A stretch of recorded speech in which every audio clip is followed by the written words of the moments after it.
Durante a existência do Templo de Salomão, as pessoas costumavam ir ao templo para trazer uma oferta, para agradecer a Deus. Elas faziam isso toda vez que tinham experimentado uma realidade difícil e tinham sobrevivido a essa realidade perigosa. Esse salmo era cantado toda vez que havia uma dedicação de ofertas, de gratidão a Deus por algum livramento. E cada ser humano passa por situações perigosas durante toda a vida. E às vezes nem tem conhecimento que está passando por um momento difícil.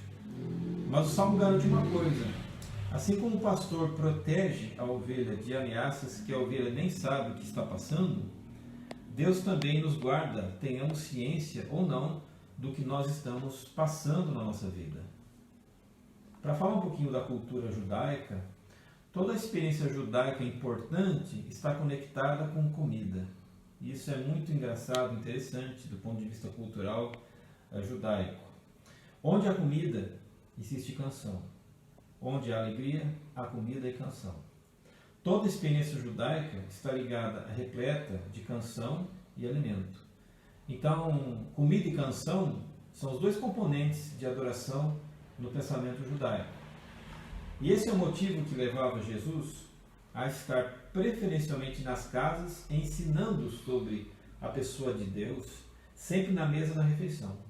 Você pode ver várias vezes em que Jesus estava ensinando, e a maior parte do tempo ele estava ensinando na casa e também estava ensinando no momento da refeição. É claro que ele ensinava nas ruas, mas a proporção do tempo que ele passou ensinando nas casas e comendo era muito maior. Ele foi inclusive chamado pelos inimigos, pelos religiosos do templo, de comilão. Essa foi a fama de Jesus. O primeiro milagre de Jesus, você sabe, aconteceu numa festa de casamento, onde tinha muita comida. A sua despedida dos discípulos aconteceu na grande ceia, a última refeição que ele teve com eles. Quando Jesus fala da sua volta para buscar aqueles que o amam, ele comenta que nós estaremos todos juntos comendo e bebendo ao seu lado, durante toda a eternidade. E não são poucas as vezes em que o reino de Deus é comparado com uma grande ceia, onde há muitos convidados, onde há muita comida, muita canção e há uma alegria que nunca acaba. Você lembra que quando o filho pródigo volta para casa, a primeira coisa que seu pai faz depois de abraçá-lo, depois de dar um banho, depois de dar roupa nova, sapatos, e reintegrá-lo na família, ele faz uma festa na casa. E essa festa inclui um churrasco com um novilho e também muitos músicos tocando e cantando sem parar. Por que a canção desempenha então um papel tão importante nesse pensamento judaico-cristão? Os rabinos diziam uma coisa muito bonita: a canção é a caneta do coração. Ela expressa a nós mesmos e expressa aos outros as partes mais profundas do nosso coração, da nossa alma. E às vezes o que a nossa sílaba finita não é capaz de expressar, a música, a canção pode expressar. A canção ela traz emoções, ela traz profundidade, onde quer que ela entre. A canção é uma viagem dentro de nós e traz o nosso ser mais verdadeiro até além e à frente da nossa própria consciência. Você não precisa ser músico, por exemplo, para apreciar música. Você não tem que ter um título de cantor para cantar. A única coisa que você precisa é de coração. E a maior parte dos salmos era cantada pelo povo de Deus no Antigo Testamento e até pela igreja do Novo Testamento. Os salmos juntavam duas coisas ao mesmo tempo: orações e canção. Eram expressões da alma, alma que em algum momento estava feliz, num outro momento estava angustiada, conforme o caso, buscando gratidão a Deus ou pedindo misericórdia e socorro a Deus. A tradição judaica diz que a última oração que Moisés fez foi a oração em forma de canção, que é justamente o Salmo 90. É aquele salmo onde ele comenta que a duração da nossa vida chega a 70 anos ou a 80 anos, mas que no fim tudo passa muito rápido e a gente voa, a vida voa. A certa altura daquele salmo, Moisés diz uma coisa assim: satisfaze-nos a cada manhã com teu amor, para que cantemos de alegria até o final da vida. Olha que coisa bonita. Essa foi a última oração de Moisés antes da sua morte. E antes da sua morte, a última coisa que ele pede a Deus é: Deus, nos satisfaz a cada manhã com teu amor, para que nós cantemos de alegria até o fim da vida. Já pensou morrer cantando? Já pensou morrer feliz? Esse não é o seu maior sonho? Por que Moisés está cantando no último momento da sua vida? Por que ele deixa esse mundo cantando e não chorando? Talvez para dizer para nós que em qualquer tempo e em qualquer ponto da nossa história, Deus é o nosso refúgio de geração em geração, do começo ao fim da nossa vida. Deus nos trouxe até esse mundo e Deus nos levará para fora dele, para a eternidade. E se isso não for bastante, e se isso não for suficiente para alegrar o nosso coração, eu desconheço outro motivo que possa fazer. De forma que o Salmo 100 nos convida a cultivar um coração alegre, mesmo em meio a dias muito difíceis. E qual é o primeiro passo para ter um coração alegre? É você saber que eu e você pertencemos a Deus, que nós não somos donos de nada e que nós não somos donos nem da nossa própria vida. O salmo que eu li diz assim: reconheçam que o Senhor é Deus, Ele nos criou e a Ele pertencemos. Parece uma redundância aqui dizer que o Senhor é Deus. Para a maioria das pessoas, esses títulos Senhor e Deus são intercambiáveis, tanto faz dizer que Deus é Senhor e dizer que Senhor é Deus. Mas há um detalhe aqui na língua hebraica, na palavra Senhor. A palavra Senhor é um título. E esse título está associado ao fato de que Deus estabeleceu um pacto, estabeleceu uma aliança. Esse é o significado de Senhor. É o que faz alianças. Então Deus é aquele que firmou, estabeleceu um pacto e uma aliança com o seu povo. E esse pacto garantidor traz de Deus a promessa de pertencimento, de escolha e de cuidado. Isso é dito no Salmo com essa frase: Ele nos criou. Então, se Ele nos criou, significa três coisas: nós pertencemos a Ele, nós somos escolhidos por Ele e Ele vai cuidar de nós. Por que Ele nos criou? Porque Ele poderia ter optado em não criar. E a opção de criar já pressupõe uma escolha, já pressupõe uma aliança. Deus tem liberdade, Ele poderia até não criar a mim, poderia até não criar a você. Mas se Deus nos criou, se você nasceu nesse mundo, isso indica interesse, escolha e adoção. Olha para o mundo humano, você vai perceber que até no mundo humano, alguma coisa é criada porque lá na mente do Criador existe uma finalidade. Ninguém cria nenhum produto com nenhuma finalidade, com nenhum objetivo ou com nenhuma intenção. Não dá para imaginar, por exemplo, o Henry Ford criando o seu primeiro carro e depois criando a sua indústria, porque ele não tinha nada mais de importante para fazer na vida. Sabe qual é a frase que o Ford disse lá na sua avançada idade? Foi essa aqui: a minha verdadeira tarefa não é a fabricação de automóveis. Os carros que saem da minha fábrica são só subprodutos do meu verdadeiro trabalho. Meu verdadeiro trabalho é fazer homens. Sabe o que o Ford queria dizer com isso? Ele queria criar um novo modelo de sociedade. E ele realmente criou um novo modelo de sociedade que a gente conheceu como Fordismo. Então ninguém cria nada sem finalidade, sem objetivo, sem algum porquê. Como nós somos criados por Deus, nós somos criados por Deus para pertencer a Deus por direito. Essa é a primeira razão para eu e você cultivarmos alegria no coração. Saber que nós não somos um acidente do acaso. Saber que nosso nascimento não foi um erro. Saber que nós não nascemos no mundo sem um projeto. Sabemos que nós não nascemos nesse mundo só para sobreviver à vida. Deus fez uma aliança com você e comigo. Aconteça o que acontecer, Ele é fiel para cumprir esse plano que Ele tem para você, tem para mim tem em cada um de nós. Há um plano de Deus para você. Você já sabe qual é? A segunda razão e o segundo passo para ter um coração alegre é que Deus sempre vai cuidar de você. O Salmo diz assim: somos o seu povo, o rebanho que ele pastoreia. Existem muitas palavras que determinam, que designam povo nas páginas do Velho Testamento. Mas a palavra que é empregada aqui para povo de Deus descreve o povo de Deus como aquele que nada fez para ser escolhido. Nem um povo que se tornou povo com base em algum mérito, com base em alguma virtude. É justamente pela falta de virtude, é justamente pela falta de condição de gente que é dispersa, cega e sem rumo, que Deus nos fez povo dele.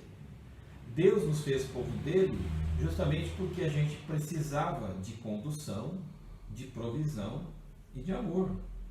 Então ele escolheu um povo dentro da condição do impossível desse povo ser povo. Como é que começa o povo de Deus? Começa com Abraão. Só que Abraão era velho. A sua esposa sempre foi estéril, desde jovenzinho. E ambos, com mais de 90 anos, tiveram Isaac. Ponto de partida para a formação do povo. Ser povo de Deus, então, é algo que se deve muito mais à graça de Deus e não à nossa virtude, e não à nossa capacidade, e não à nossa escolha. Quero deixar com você o que o próprio Deus diz sobre quem é o povo dele. Lá no livro de Deuteronômio, capítulo 7, essas palavras estão escritas por Deus. Vocês são um povo santo que pertence ao Senhor, seu Deus. Dentre todos os povos da terra, o Senhor, seu Deus, os escolheu para serem sua propriedade especial. Olha que coisa bonita. Deus diz que você é propriedade especial. Não é qualquer propriedade.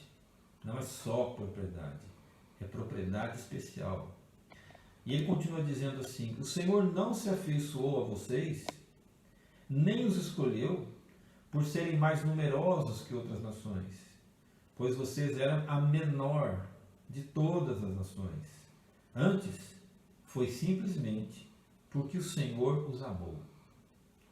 E ele foi fiel ao juramento que fez aos seus antepassados.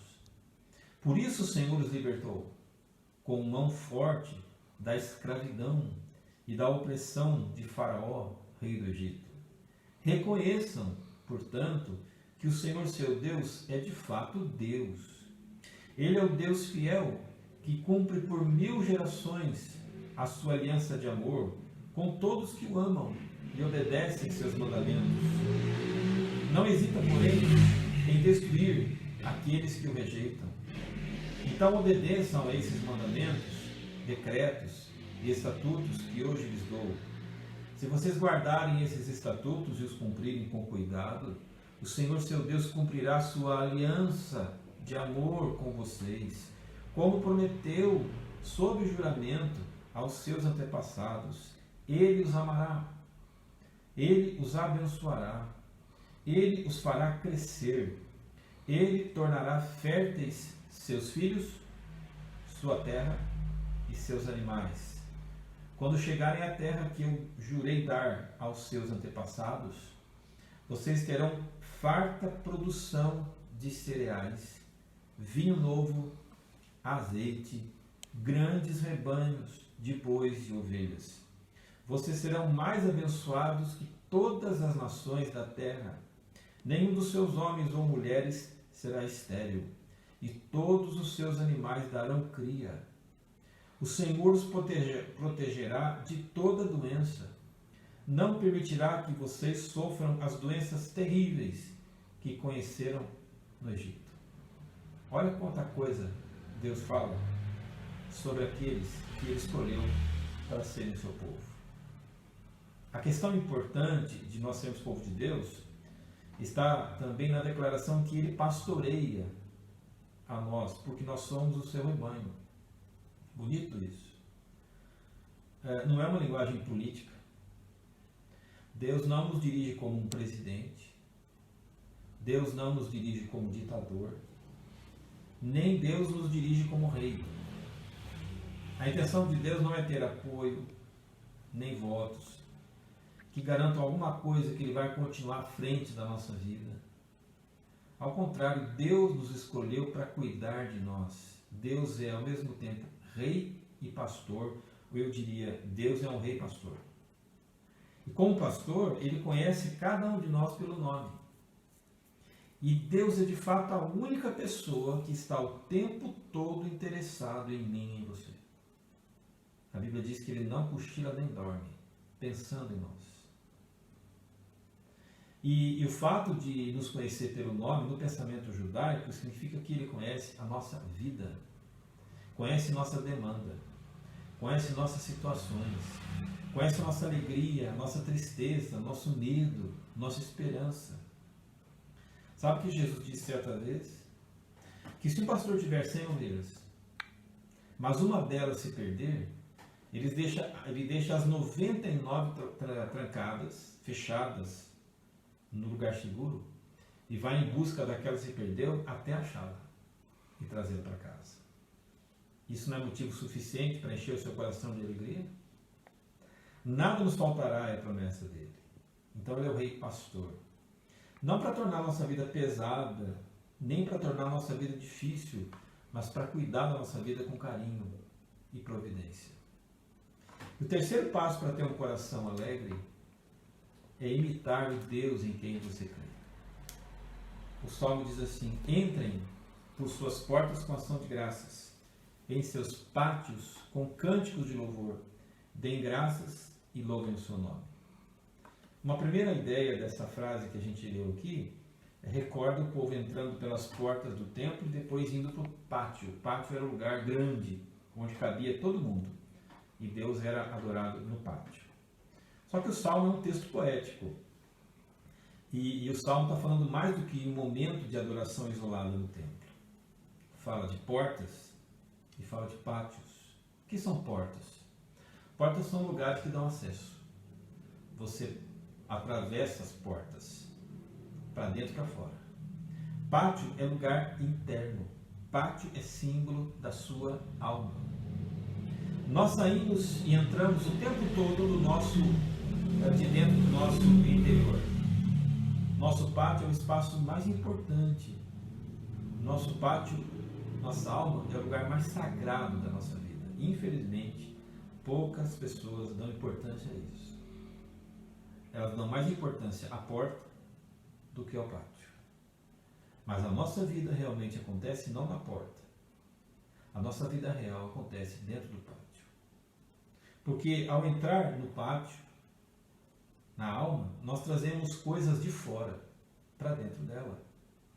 E quando nós saímos da nossa alma, nós levamos dela para fora o que há em nós. Uma vez Jesus falou: a boca fala do que está cheio o coração. Ao sair, nós levamos com a gente o que tem dentro da nossa alma. A pergunta nessa noite é: o que é que há dentro do seu pátio? O que há dentro do meu pátio? O que existe dentro da sua alma e da minha? Muitas vezes, pela contaminação que a gente traz de fora para dentro, do contato com o mundo exterior, nós poluímos o nosso pátio com ansiedade, com ira, com medo, com dúvidas, com apego exagerado a coisas, com apego exagerado a pessoas.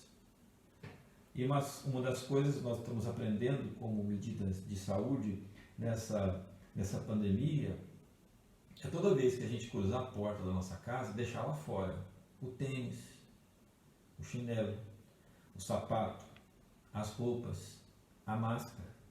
Deixar fora da porta, fora do pátio, fora da casa, para que ao entrar em casa, a gente não contamine a casa.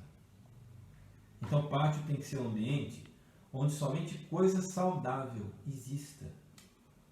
E como é que a gente faz? Para que quando a gente sair do pátio, nós levemos coisas saudáveis. E para quando entrar no pátio, não poluamos o pátio. O Salmo mesmo responde. Ele diz: entrem por suas portas com ações de graças. E em seus pátios com cânticos de louvor. Deem graças e louvem o seu nome.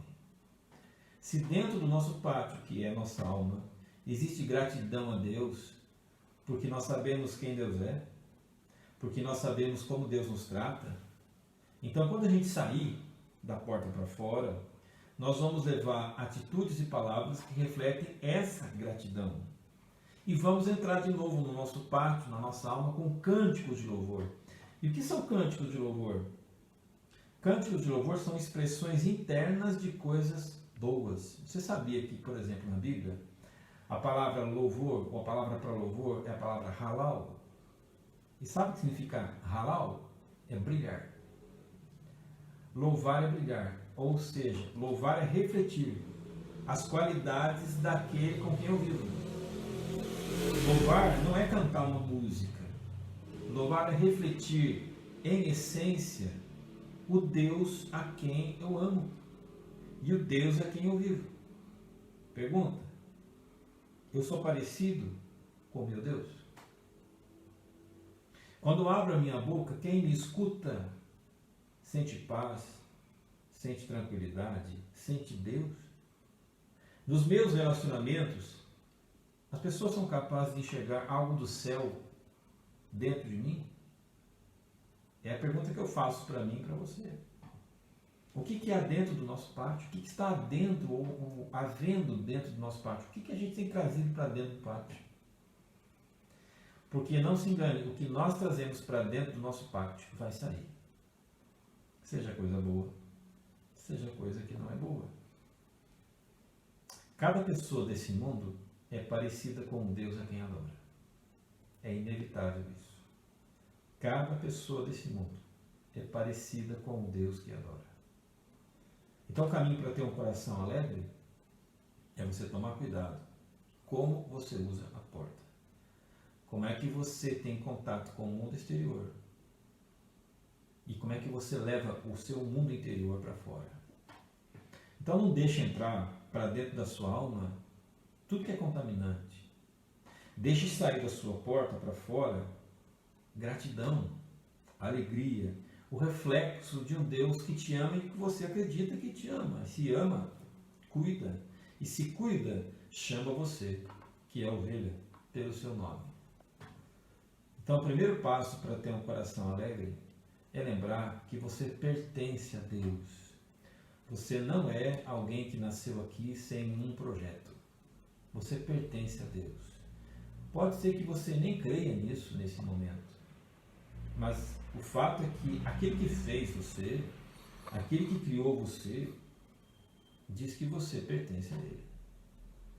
E se você pertence a Deus, e se você é dele, então há motivo de sobra para ter um coração alegre. A segunda razão para ter um coração alegre é lembrar que Deus sempre vai cuidar de você. Ele é o rei, mas é o rei que é o pastor. E o terceiro passo para você ter um coração alegre: imite o Deus em que você crê. Tome cuidado com aquilo que você deixa entrar pela sua porta, para dentro da sua alma. Para que quando você sair, leve para fora o Deus que você acredita.